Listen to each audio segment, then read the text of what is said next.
Shalom, devosi Mazmur kedua. Ayat 1-12 demikian firman Tuhan. Mengapa rusuh bangsa-bangsa, mengapa suku-suku bangsa mereka-reka perkara yang sia-sia? Raja-raja di dunia bersiap-siap dan para pembesar bermufakat bersama-sama melawan Tuhan dan yang diurapinya. Marilah kita memutuskan belenggu-belenggu mereka dan membuang tali-tali mereka daripada kita. Dia yang bersemayam di sorga tertawa, Tuhan mengolok-olok mereka. Maka berkatalah ia kepada mereka dalam murkanya dan mengejutkan mereka dalam kehangatan amarahnya. Akulah yang telah melantik rajaku di Sion, gunungku yang kudus. Aku mau menceritakan tentang ketetapan Tuhan. Ia berkata kepadaku, anakku, engkau telah kuperanakan pada hari ini. Mintalah kepadaku, maka bangsa-bangsa akan kuberikan kepadamu menjadi milik pusakamu, dan ujung bumi menjadi kepunyaanmu. Engkau akan meremukkan mereka dengan gada besi, memecahkan mereka seperti tembikar tukang periuk. Oleh sebab itu, hai raja-raja, bertindaklah bijaksana. Terimalah pengajaran, hai para hakim dunia.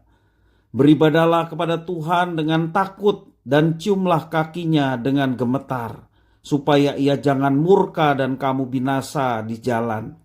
Sebab mudah sekali murkanya menyala. Berbahagialah semua orang yang berlindung padanya. Demikian firman Tuhan. Manusia mencari kebebasan dengan caranya sendiri. Namun apakah mereka memperolehnya? Manusia merasa bahwa ia berkuasa atas hidupnya. Benarkah demikian? Pemazmur menggambarkan bahwa seringkali manusia mencoba untuk melepaskan diri dari Tuhan dan berharap mendapat kebebasan.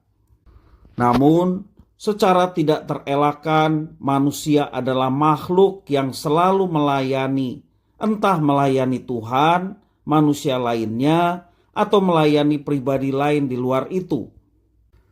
Sama seperti ikan yang tidak pernah dapat hidup di luar air, karena ikan itu tidak akan dapat bernafas dan akhirnya akan mati. Demikian juga manusia yang tidak pernah dapat menjadi bebas dan hidup ketika mereka memutuskan untuk meninggalkan Tuhan. Tuhan Allah di tempat kudusnya tertawa atas cara berpikir manusia yang sempit itu. Itu yang tertulis di dalam ayat yang keempat. Tidak mungkin manusia yang terbatas dapat melawan Tuhan dan mendapatkan kebebasan. Manusia adalah makhluk yang fana, sama seperti seorang anak kecil yang sedang membual dan ingin menunjukkan kekuatannya dengan berkata bahwa ia dapat mengalahkan ayahnya. Sementara ayahnya tahu dengan pasti seberapa besar kekuatan sang anak. Demikian juga manusia dalam berhadapan dengan Tuhan Sang Pencipta. Sebagai manusia, kita harus tunduk dan taat dalam peribadatan kita kepadanya.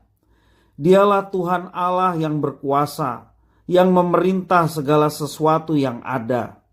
Manusia menemukan kebebasan sejati hanya ketika ia mendekat dan melekat pada penciptanya, yakni Tuhan Allah Sang Pencipta. Manusia tidak dapat menyombongkan diri karena segala kuasa yang dimiliki berasal dari Tuhan yang Maha Kuasa. Respon yang seharusnya dilakukan manusia adalah menundukkan diri dalam ibadah yang taat. Hanya Dialah Tuhan dan tidak ada yang lain. Dialah Raja. Segala makhluk ciptaan akan bersimpuh kepadanya.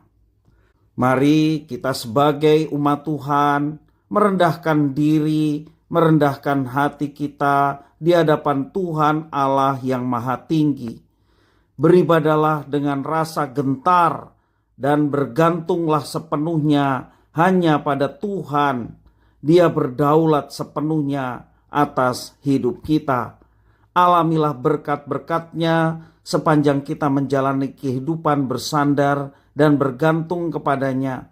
Penyertaan Tuhan yang nyata, berkat-berkat-Nya yang telah disiapkan akan dicurahkan bagi setiap anak-anak-Nya yang dengan tekun dan setia tetap berjalan bersama dengan Tuhan. Tuhan Yesus memberkati.